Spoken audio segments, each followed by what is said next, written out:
कसं पाहता याकडे? मी अजून काय ती बातमी पाहिलेली नाही, पण जर दादाने जर विचार करत असतील तर चांगली बाब आहे. आम्हालाही काय हौस नाही आहे वाद करत हे करायचं, परंतु दादाने त्यांची पण जी मंडळी आहेत त्यांनाही कल्पना द्यावी, त्यांनाही सांगावं.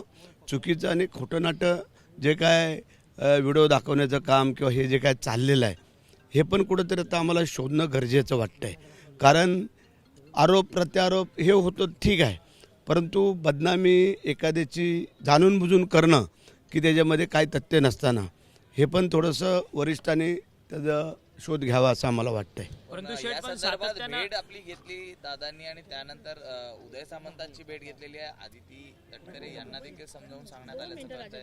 कितपत करायचं? नाही असं काय नाही. काल आम्ही सभागृहामध्ये होतो तेव्हा उदय सामंत, मी, दादा आमची आपली चर्चा चालली, त्यावरती मग दादा बोलले आणि त्याच्यामुळे त्यांनी ती प्रतिक्रिया दिली असेल असं मला वाटतंय. आता अजित पवारांकडनं एक पाऊल पुढे जाताना पाहायला मिळतं, तसं सेनेकडनं देखील एक पाऊल पुढे दादाकडनं एक पाऊल पुढे जाताना दिसत असेल तर आमची 2 पावलं पुढे असतील हे तुम्हाला आम्ही सांगतो.